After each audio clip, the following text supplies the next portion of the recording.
everybody. Welcome to availability for Traverse Family Head Football Coach Justin Wilcox.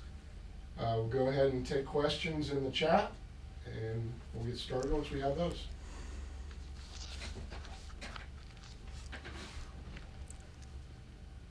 Okay, we'll go ahead and get started with Jeff Rado. Justin, can you give us an update on kind of where things stand with the quarterback position? You didn't have Ben in practice a lot last week. I presume he might be back.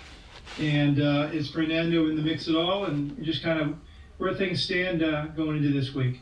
Ben is back and practicing. He was cleared late last week, and so he's practicing, was out there yesterday and today, and Fernando is in the mix, and we'll evaluate it throughout the week. Okay, we'll move on to the second question. We'll go to Steve Kroner from the San Francisco Chronicle.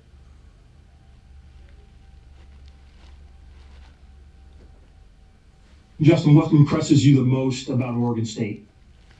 Well, they do a really good job up there. Jonathan and his staff they're fine coaches, and then they got some real good players. They play very physical football.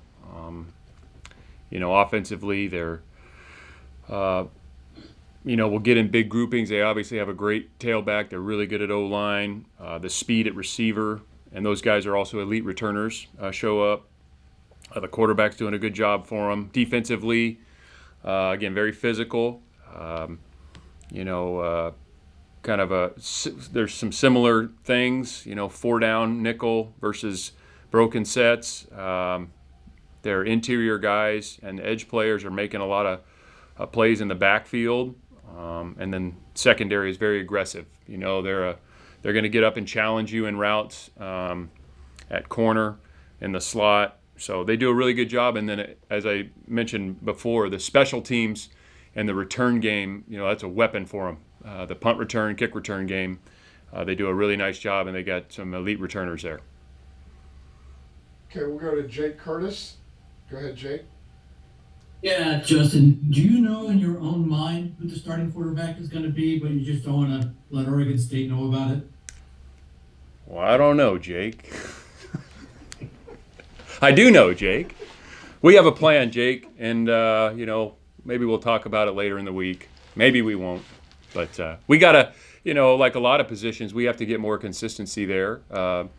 Sam, last week, the run game, I think offensively, if you look at the game, we took care of the football. We ran it well enough. We had a number of explosive runs called back on penalties, which was very frustrating. Sam had a couple explosive runs that were called back for penalties, things we can control. And so there was some good there. We obviously have to throw the ball more effectively. And, we got to keep working with him and the other quarterbacks and gain more consistency out of that position and other positions. So we'll have a plan. And the guys, we had a good practice today, and we'll put that plan together because we'll need to play really well Saturday against Oregon State. Okay, we'll go to Michael Wagaman. Justin, not a question about a specific quarterback, but just the concept last week of having one guy start and be able to play the entire game. Could you tell that had any kind of impact during the game or even watching film, just having just the one guy there from start to finish? Well, we're looking for more consistency at that spot, and we actually had planned to get Fernando some reps in the game. It didn't happen naturally, just by way of how the offense was playing, how the defense was playing, all of that, the field position, kind of everything factored into it. And it wasn't, an indictment on anybody. He had just earned the right to get a shot. So we'll see where all that goes this week. I think ideally you'd like to have a quarterback that kind of takes the lead and takes the job over. We're not quite there yet, and we just got to keep working with those guys. And we have some good players on offense, and we can move the ball, but everybody's got to do their part. Everybody's got to do their job. And as I mentioned before, the penalties that push us back or get us behind the sticks, those are very hard to overcome. We got to do some things better at each position so we play more consistently and don't shoot ourselves in the foot. And like I said, QB is involved in that, but so are some other positions. So all of us have to take ownership in that, coaches and players. Okay, we'll go to Matt Moreno from Rivals. You've talked about self-inflicted mistakes going back to Saturday, and even that kind of during camp that came up a little bit as well. I know it's easier said than done, but how do you kind of go about starting to kind of remedy some of those self-inflicted mistakes? Well, I'd love to go through a game and say we never have one. I've been doing this, coaching or playing for quite a while now. I have yet to see that game where there hasn't been one, but we've got to minimize them. And not all mistakes are created equal, right? So if you look back at last week, for example, the penalties on offense and then the number of yards that cost us was evident.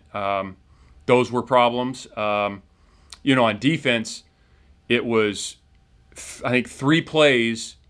3 plays cost us about 120 yards and significant points. We had a bust on a man blitz by a young guy.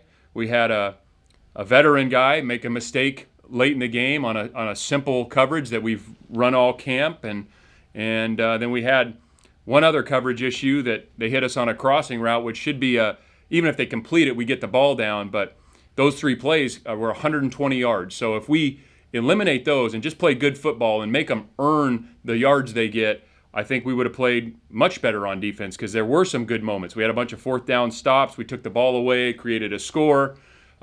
It's the ability to down in and down out have that same focus, that same communication, that same technique and effort that it takes to play good football, and you got to do it the entire game. And we've got to get better in that regard. And again, we're aiming for perfection. I don't know that we'll ever get there, but we've got to be better about eliminating those type of plays because those are the ones that, like I said, on defense, that's a difference between playing a really dang good game and one that you don't feel great about, where 3 kind of controllable errors. So that it's a matter of us doing our job. That's really it. Okay, we'll go to Thomas Dunn from Radford, California.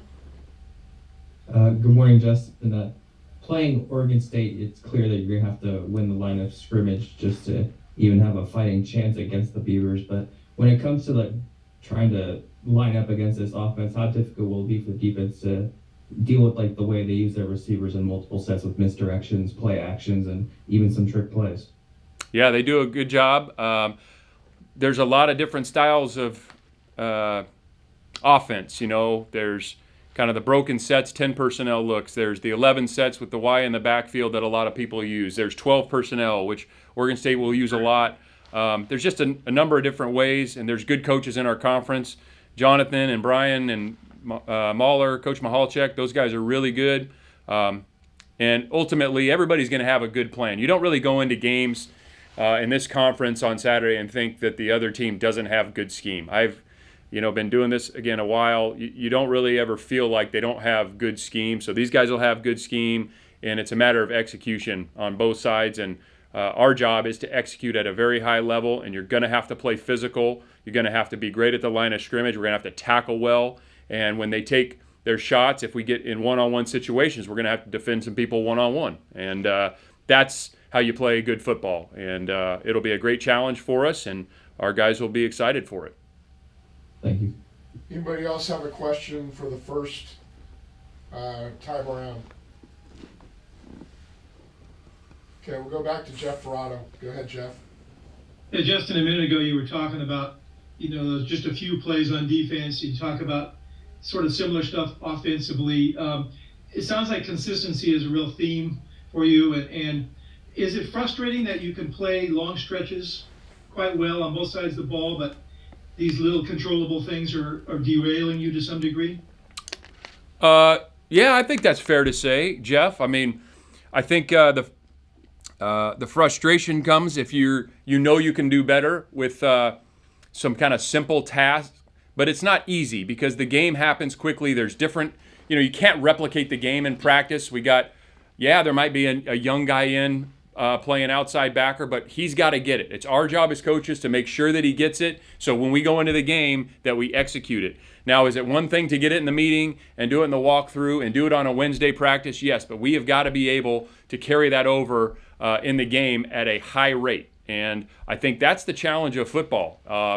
Most times when you come out of the game, I don't care if you're in high school, college, or the NFL, most of the players can say, yeah, this was what I was supposed to do. It's a matter of training your mind and body to be in that moment so you can make that play when it counts, and that's how you execute at a high level. And there is certainly an element. I mean, obviously the physical matchups matter, and you got to win one-on-ones. To play great football, you're going to have to win one-on-ones. But you can play really pretty good if you eliminate some of these controllable errors that we've seen. So offense, defense, and special teams, it showed up, and we're going to keep harping on it. We're going to hold the guys to a very high standard, and we expect them to hold themselves and their teammates to a high standard as well. Yeah, if I can follow up with a slightly different topic, getting back to Sam Jackson, a lot of the focus on him, both with yourself and even with him, has been decision making. I'm wondering what you thought of his decision making in this game, or was it mostly an issue of just he wasn't as accurate as he needs to be? Well, he's improving, Jeff. He's we can still utilize his run game even more. We maybe had a couple missed opportunities there on some pull reads. You did see on a couple that unfortunately got called back, where you see what happens when we get him out on the perimeter and he can make some plays with his feet. There was some opportunities in the pass game that we'd probably like to have back. And I think Sam, and he'd probably tell you the same, he just, as he's growing as a quarterback, he just got to slow down a little bit. And I think he's getting more comfortable with what he's seeing and the reads he's supposed to make. And now it's kind of let the play develop and not be in such a hurry. And I think he maybe mentioned it. We were talking about it. Sometimes it's like he's in fast forward. So if we can just kind of make that game feel a little bit more like practice and kind of slow the game down for him. And, there's no magic in that. It's just repetitions, and you got to keep working through it. But I think both the run game and pass game, there was still more to be had this past Saturday on offense. Thank you. Okay, we'll go back to Steve Croner. Hey, Justin, kind of a big picture question, if I might. A lot of people are talking about, look, if you do have a daunting 5 weeks, you're playing 5 straight ranked teams.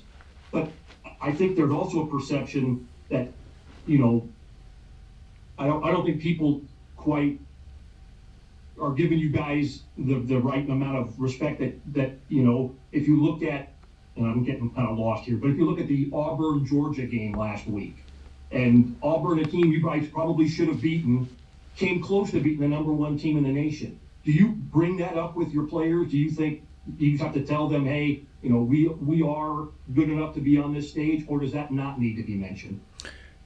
Yeah. You know what I'm saying? Yeah, I do. I see what you're saying. Yeah, that was obviously a disappointing loss, and we had to learn hard lessons from that game.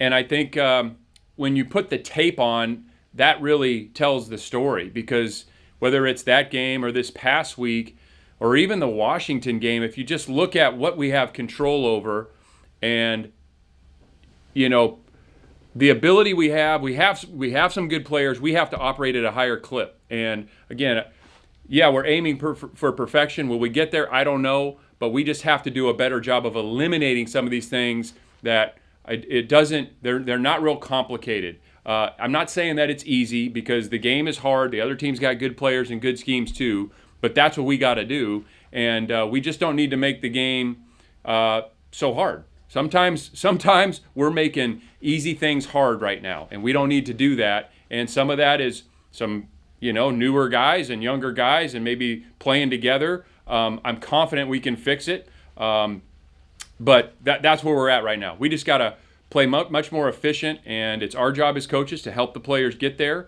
And it's the players' job, if they know what to do, how to do it, then we hold them accountable to getting that job done. Okay, we'll go to Michael Jorgensen from Cal Athletics. Hi, Coach. Wanted to ask about Caleb Elarms-Orr.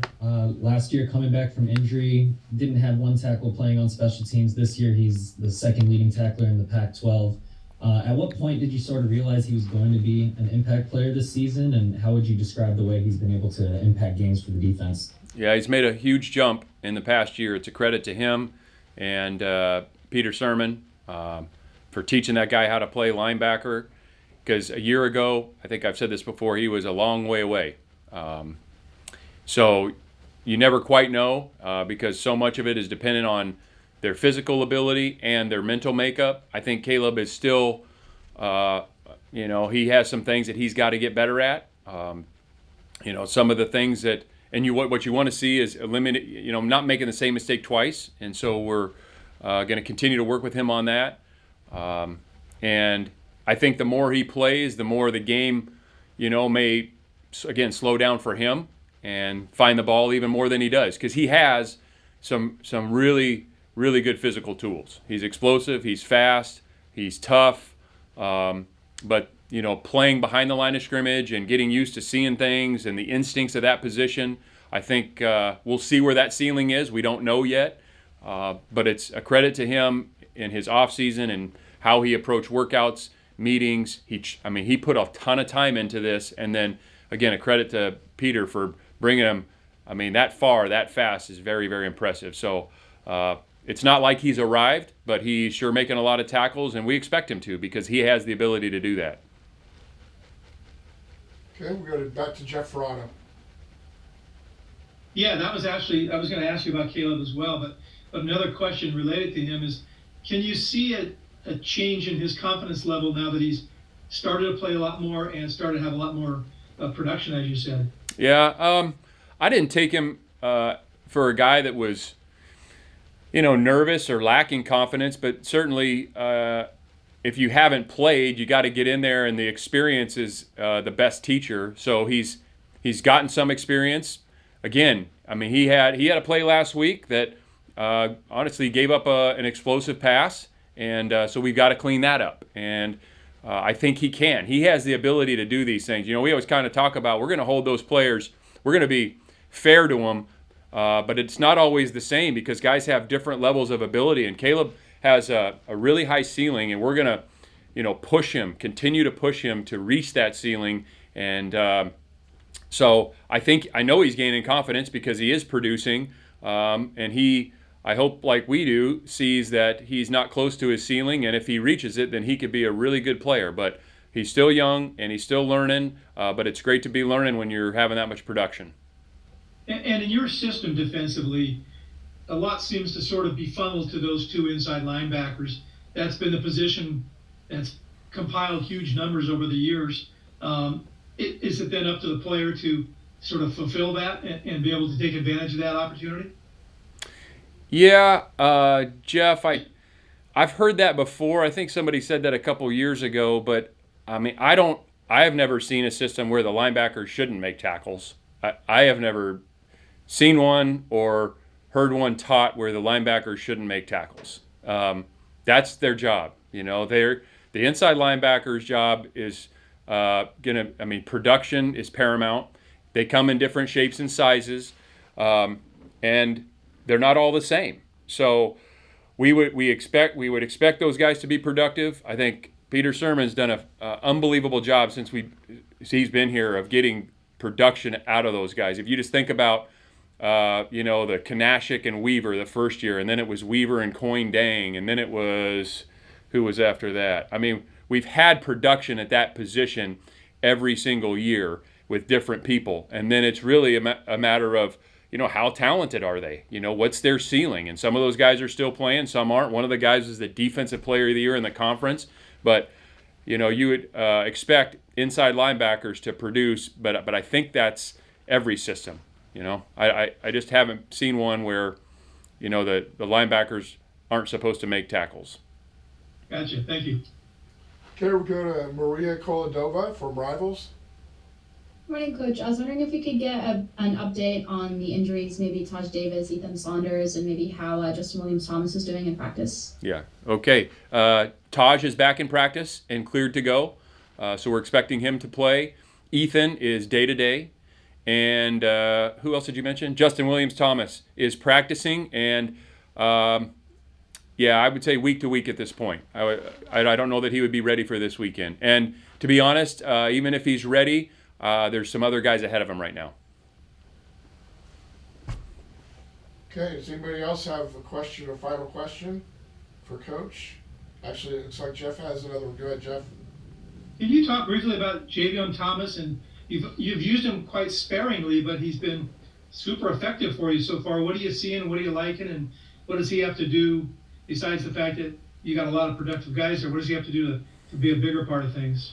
Keep doing what he's doing. We believe in Javen, and I think he's fast, and we're going to find different ways to incorporate him in the offense. The other thing I really like about him is he's competitive and he's tough, man. Like that kid is tough. He got dinged up a little bit in camp, and he was back in a day and a half, it seemed like. So he wants to play. It's important to him. I like his demeanor. He is not the biggest guy in the world, and that's okay. Because if he's tough like that and he can run like that, then we can find ways for him to help the team.